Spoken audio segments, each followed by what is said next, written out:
Normal चुनाव नहीं है। लोकतंत्र को बचाने का, संविधान को बचाने का चुनाव है।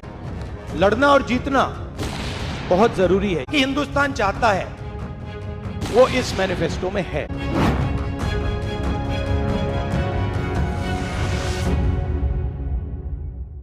नमस्कार, मैं रवीश कुमार। अगर आप जानना चाहते हैं कि कांग्रेस अगर सत्ता में आ गई तो संसद वैसी ही चलेगी जैसे मोदी राज में चलती रही, गोदी मीडिया वैसे ही गोदी मीडिया बना रहेगा जैसे मोदी राज में बना रहा, और कोर्ट में राजनीतिक हस्तक्षेप को लेकर वही सब चलता रहेगा जिसके आरोप मोदी राज में लगते रहें, तो आपको कांग्रेस का घोषणा पत्र पढ़ना चाहिए। संवैधानिक और सांस्थानिक पतन की बात करने वाली कांग्रेस ने अपने घोषणा पत्र में इन प्रथाओं पर रोक लगाने, संस्थाओं की स्वायत्तता और स्वतंत्रता को सुरक्षित करने का ठोस वादा किया है।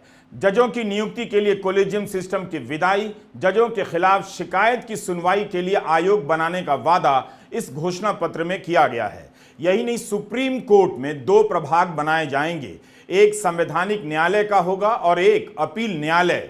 यह बहुत बड़ा वादा कांग्रेस ने किया है न्यायिक बदलाव को लेकर। यह भी कि न्यायपालिका में अनुसूचित जाति और जनजाति के जजों की संख्या बढ़ाई जाएगी। इन सभी मामलों में यह घोषणा पत्र अतीत और वर्तमान के कई राजनीतिक दलों के घोषणा पत्रों से काफी अलग है, साहसिक भी। घोषणा पत्र गारंटी जैसे आसानी से समझ आने वाले वादों के अलावा संवैधानिक महत्व की समस्याओं पर बहस की चुनौती देता है। आगे क्या होगा, इसका समाधान क्या है, वरना सारी बहस इसी पर खत्म हो जाया करती थी कि कांग्रेस ने अपने समय में यही किया, आएगी तो वही करेगी, और बीजेपी ने अपने 10 साल में वही किया। अब आगे कैसे होगा, क्या होगा, इसका खाका कांग्रेस ने अपने घोषणा पत्र में दे दिया है। आप इस वीडियो को पूरा देखिए, काफी महत्वपूर्ण जानकारियां इसमें मिलेंगी जो आपको एक मतदाता से पहले एक मजबूत नागरिक होने की गारंटी दे रही हैं। कांग्रेस के घोषणा पत्र में एक ऐसे भारत का वादा किया गया है जहां संसद के दोनों सदन साल में 100 दिन अनिवार्य रूप से चलेंगे और जिसका अध्यक्ष निष्पक्ष होगा। उसे अपने राजनीतिक दल से संबंध तोड़ने होंगे। जिस तरह से संसद में 100 से अधिक सांसद निलंबित कर दिए गए, महुआ मोइत्रा की सदस्यता ध्वनि मत से रद्द कर दी गई, पूरे देश ने देखा और कुछ नहीं हुआ। इस चुनाव में भुला दिए गए इन सभी मुद्दों को कांग्रेस ने घोषणा पत्र के जरिए बहस के केंद्र में लाने का प्रयास किया है। कहा है अध्यक्ष अब निष्पक्ष होगा। कांग्रेस को अगर सत्ता मिली तो इस घोषणा पत्र के अनुसार उसके भारत की संसद में सप्ताह में एक दिन लोकसभा और राज्यसभा में विपक्ष की तरफ से एजेंडे पर चर्चा होगी। यह तय कर दिया जाएगा। अगर ऐसा हुआ तो यह अपने आप में बहुत महत्वपूर्ण संसदीय सुधार हो सकता है। 10 साल में एक भी विस्तृत प्रेस कॉन्फ्रेंस नहीं करने वाले प्रधानमंत्री नरेंद्र मोदी चाहते तो यह काम अपने समय में कर सकते थे। दुनिया भर की संसद में यह व्यवस्था है। ब्रिटेन की संसद में तो एक दिन प्रधानमंत्री के जवाब भी तय होते हैं, जिसमें सारे सदस्य प्रधानमंत्री से सवाल पूछते हैं और सदन में प्रधानमंत्री को ही जवाब देना होता है। आप अगर रिकॉर्ड निकाल कर देखेंगे कि मोदी के 10 साल में विपक्ष ने चर्चा के लिए कितनी नोटिस दी और उन्हें स्वीकार कर चर्चा कराने की दर क्या है, तो आपको संसदीय संस्थाओं के पतन का चेहरा अपने आप दिख जाएगा।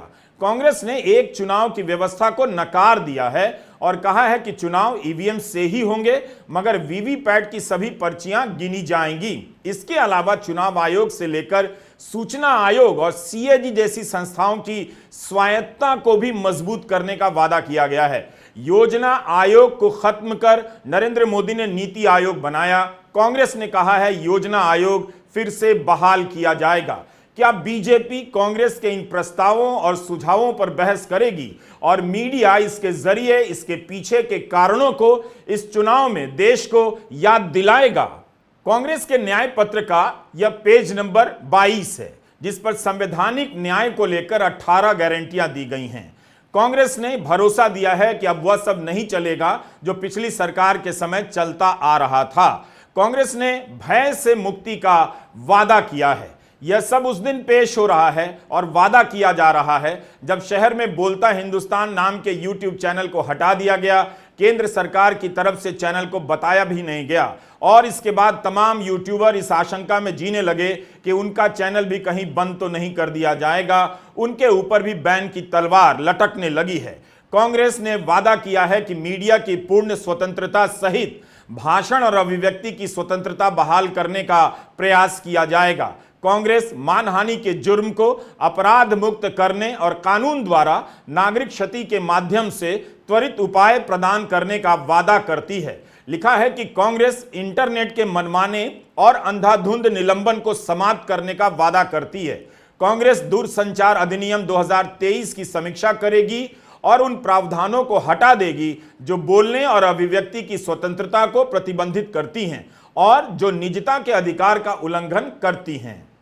राहुल गांधी लगातार अपनी यात्राओं के दौरान संवैधानिक संस्थाओं के पतन का सवाल उठाते रहे हैं। इस घोषणा पत्र में कांग्रेस ने इन संस्थाओं को फिर से तटस्थ और स्वायत्त बनाने का लंबा चौड़ा सुझाव पेश कर दिया है। कांग्रेस पिछले 10 साल के दौरान पैदा हुए और प्रभावशाली हुए कई प्रकार के भयों से मुक्ति का वादा किया है। ऐसा घोषणा पत्र कहां होता है जिसमें कोई पार्टी निजता के अधिकार से लेकर इंटरनेट के निलंबन पर अपनी राय रख रही हो और मानहानि कानून के बदलने की बात कर रही हो, आपकी प्राइवेसी की गारंटी दे रही हो। संवैधानिक न्याय के खंड में यह भी लिखा है कि कांग्रेस निजता के अधिकार में हस्तक्षेप करने वाले सभी कानूनों की समीक्षा करने और निजता के अधिकार को बनाए रखने के लिए विभिन्न कानूनों में उपयुक्त संशोधन करने का वादा करती है। कांग्रेस लोगों के शांतिपूर्वक एकत्र होने और संगठन बनाने के अधिकार को बनाए रखने का वादा करती है। एक राजनीतिक दल संगठन बनाने के अधिकार का वादा क्यों कर रहा है, यह समझना बहुत जरूरी है। कांग्रेस वादा करती है कि भोजन और पहनावे, प्यार और शादी और भारत के किसी भी हिस्से में यात्रा और निवास की व्यक्तिगत पसंद में हस्तक्षेप नहीं किया जाएगा। सभी कानून और नियम जो अनुचित रूप से हस्तक्षेप करते हैं उन्हें रद्द कर दिया जाएगा। इस चुनाव के दौरान दुनिया भर में भारत के लोकतंत्र को लेकर चिंताएं जताई जा रही हैं। कांग्रेस को सत्ता मिले ना मिले, मगर उसका घोषणा पत्र बता रहा है कि उसने इन चिंताओं को दस्तावेज का रूप दे दिया है और उसे दूर करने पर काफी गंभीरता से सोचा और विचार किया है। 16 सदस्यों की कमेटी के चेयरमैन पी चिदम्बरम ने कहा कि 2019 में ही हमने चेतावनी दी थी कि भारत निरंकुशवाद, ऑटोक्रेसी की तरफ बढ़ रहा है। अभी से ही कई जानकार लोकतंत्र की जगह इलेक्टोरल ऑटोक्रेसी, चुनावी निरंकुशवाद का इस्तेमाल करने लगे हैं। कुछ हफ्ते पहले कांग्रेस अध्यक्ष मल्लिकार्जुन खड़गे ने कहा था कि मोदी राज के 10 साल में 400 से अधिक विधायक दूसरे दलों से बीजेपी में आए। ईडी के छापे के बाद कई बड़े नेता बीजेपी में पलायन कर गए और अब वहां कोई दिक्कत नहीं। जिस तरह से राजनीति में ईडी के जरिए दल बदल बढ़ा है, कांग्रेस ने अपने घोषणा पत्र में उसका जवाब देने का प्रयास किया है। कहा है कि कांग्रेस संविधान की 10वीं अनुसूची में संशोधन करेगी और दल बदल को विधानसभा या संसद की सदस्यता से स्वतः अयोग्य घोषित करेगी। कांग्रेस ने वादा किया है कि पुलिस, जांच और खुफिया एजेंसियां सख्ती से कानून के अनुसार काम करेंगी। जिन बेलगाम शक्तियों का अभी वो प्रयोग करते हैं उन्हें कम कर दिया जाएगा। जैसा भी मामला हो उन्हें संसद या राज्य विधान मंडलों की निगरानी में लाया जाएगा। कानून को शस्त्र बनाकर उपयोग करने, मनमानी तलाशी, जब्ती और कुर्की, मनमानी और अंधाधुंध गिरफ्तारियां, 3rd डिग्री तरीकों, लंबी हिरासत में मौतों और बुलडोजर न्याय को समाप्त करने का कांग्रेस वादा करती है। कांग्रेस जमानत के संदर्भ में एक कानून बनाने का वादा करती है जो इस आशय को पुनः स्पष्ट करेगा कि सभी आपराधिक कानूनों में जमानत नियम है, जेल अपवाद है। जेल सुधार का भी वादा किया गया है। इस घोषणा पत्र को पढ़कर पता चल रहा है कि कांग्रेस ने हाल के वर्षों में पुलिसिया मनमानी, दमन, छापेमारी और किसी को भी जेल में बंद कर देने की करतूतों पर गंभीरता से सोचा है और इन सब पर अब विराम देने का निर्णय किया है। मीडिया और न्यायपालिका की स्वतंत्रता के खंड पर भी व्यापक चर्चा की जरूरत है। आपको किसी विदेशी अखबार से लेक्चर सुनने की जरूरत नहीं कि भारत में प्रेस खत्म हो गया है। गोदी मीडिया देख लीजिए, आपको प्रेस दिखाई नहीं देगा। आप खुद अपना हिंदी अखबार निकाल कर देख लीजिए, पता चल जाएगा कि भारत में प्रेस खत्म हो चुका है और न्यूज चैनल गोदी मीडिया बन गए हैं। शायद ही किसी में इलेक्टोरल बॉन्ड की खोजी पत्रकारिता विस्तार से छप रही है। कांग्रेस ने मीडिया की स्वतंत्रता का ठोस वादा किया है। कांग्रेस ने कहा है कि मीडिया के लिए स्वनियमन ही बेहतर है, मगर इसे और सुधारा जाएगा। पत्रकारिता की स्वतंत्रता की रक्षा करने, संपादकीय स्वतंत्रता को बनाए रखने के लिए भारतीय प्रेस परिषद अधिनियम 1978 में संशोधन किया जाएगा। कांग्रेस पत्रकारों को राज्य की बलपूर्वक कार्रवाई से बचाने के लिए कानून बनाकर स्वतंत्र पत्रकारिता की रक्षा करेगी। इसमें पत्रकारों की निगरानी, उनके उपकरणों को जब्त करने और उनके स्रोतों को उजागर करने के लिए सरकार की शक्तियों को प्रतिबंधित करना शामिल है। कांग्रेस मीडिया में एकाधिकार, मीडिया के विभिन्न वर्गों के क्रॉस स्वामित्व और व्यावसायिक संगठनों द्वारा मीडिया पर नियंत्रण को रोकने के लिए एक कानून पारित करेगी। कांग्रेस संदिग्ध एकाधिकार के मामलों को भारतीय प्रतिस्पर्धा आयोग को भेजेगी। आकार की परवाह किए बिना सभी मीडिया हाउसों को अपनी वेबसाइट के माध्यम से अपनी स्वामित्व संरचना, प्रत्यक्ष या अप्रत्यक्ष क्रॉस होल्डिंग्स, राजस्व स्ट्रीम आदि का खुलासा करना होगा। कांग्रेस इंटरनेट की स्वतंत्रता को बनाए रखने और इंटरनेट को मनमाने ढंग से बार बार बंद करने से रोकने के लिए कानून पारित करेगी। तो इन वादों से समझ में आता है कि मोदी राज के 10 साल की करतूतों को पलटने का कांग्रेस ने गंभीरता से निर्णय किया है। एक परिपाटी जो चली आ रही है उसे अब विराम देने का निर्णय किया है। इन सभी को सुनिश्चित करने के लिए कांग्रेस ने एक बड़ा वादा यह किया है कि सेंसरशिप के सारे रास्ते बंद कर दिए जाएंगे। उन नियमों को वापस ले लिया जाएगा जिससे सेंसरशिप होती है। प्रेस की स्वतंत्रता की गारंटी करने वाला इस तरह का विस्तृत घोषणा पत्र शायद ही किसी राजनीतिक पार्टी ने हाल के चुनावों में पेश किया है। इस मामले में यह घोषणा पत्र पूरी दुनिया के स्तर पर दूरगामी हो जाता है। जिस तरह से भारत में मीडिया का गोदी मीडियाकरण हुआ है, कांग्रेस ने स्वामित्व से लेकर पत्रकार और संपादकों की स्वतंत्रता को सुनिश्चित करने का वादा किया है, कानून में बदलाव करने की गारंटी दी है। कांग्रेस ने न्यायपालिका की स्वतंत्रता और स्वायत्तता पर भी काफी जोर दिया है और कहा है कि सुप्रीम कोर्ट और हाई कोर्ट के चीफ जस्टिस से सलाह लेकर राष्ट्रीय न्यायिक आयोग की स्थापना की जाएगी ताकि न्यायपालिका की गुणवत्ता में सुधार हो। एनजेसी उच्च न्यायालयों और उच्चतम न्यायालय के न्यायाधीशों के चयन और नियुक्ति के लिए जिम्मेदार होगा। अनुसूचित जाति, अनुसूचित जनजाति और पिछड़े वर्ग से न्यायाधीशों की नियुक्ति की जाएगी।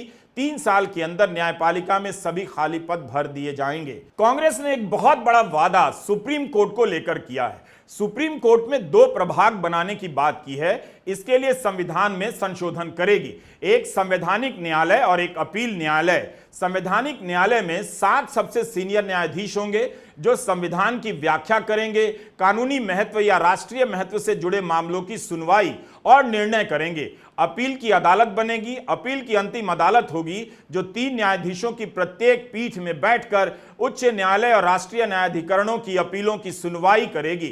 कांग्रेस अध्यक्ष ने इस मौके पर यह भी बता दिया कि डर मिटाने की गारंटी इसलिए दी गई है कि प्रधानमंत्री नरेंद्र मोदी मणिपुर जा सकें, उन्हें मणिपुर जाने से डर लगता है। कांग्रेस के घोषणा पत्र में 5 प्रकार के न्याय की बातें की गई हैं।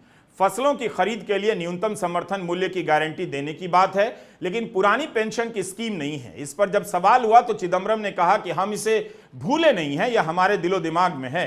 केंद्र सरकार ने नई पेंशन स्कीम की समीक्षा और पुरानी पेंशन स्कीम की मांग का अध्ययन करने के लिए वित्त सचिव की अध्यक्षता में एक कमेटी बनाई है। जब तक हमें उस कमेटी की रिपोर्ट नहीं मिल जाती, हम समीक्षा नहीं कर लेते। हमारे लिए सही नहीं होगा कि हम इस पर स्टैंड ले लें। क्या चिदंबरम का यह जवाब पर्याप्त है? राज्यों के चुनाव में कांग्रेस ने पुरानी पेंशन स्कीम का वादा भी जोर शोर से किया, राजस्थान में इसे लागू भी किया, फिर भी कांग्रेस वहां हार गई और अब बीजेपी ने उस फैसले को पलट भी दिया है। क्या इसलिए कांग्रेस पुरानी पेंशन स्कीम पर विचार करना चाहती है और उसकी बात घोषणा पत्र में नहीं है, लेकिन चिदंबरम कहते हैं कांग्रेस के दिलो दिमाग में है? कांग्रेस अध्यक्ष मल्लिकार्जुन खड़गे ने खास तौर पर जोर दिया कि घोषणा पत्र बाबू जगजीवन राम के जन्मदिन पर जारी किया गया है। खड़गे ने कहा कि जगजीवन राम बहुत साल तक 1947 से लेकर 84 तक इस पार्टी में रहे, काम किया, फिर उनका योगदान था मिनिस्ट्री में, उन्होंने काफी योगदान दिया। उनके साथ साथ खड़गे ने नेहरू के समय के पहले घोषणा पत्र को भी याद किया।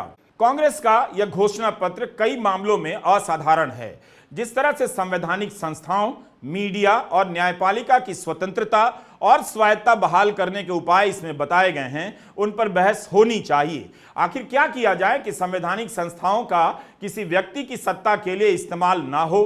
कब तक ये बहस चलती रहेगी कि इमरजेंसी में क्या हुआ तो मोदी के 10 साल में ये जो हो रहा है वो सही है? आज के भारत की हालत यह है कि कब किसी पत्रकार को सरकार से सवाल करने पर नौकरी से निकाल दिया जाए, कब उसके यूट्यूब चैनल को टारगेट कर बैन कर दिया जाए, किसी को पता नहीं। कम से कम कांग्रेस ने इन मुद्दों पर ठोस विकल्प पेश करने का प्रयास किया है। नमस्कार, मैं रवीश कुमार।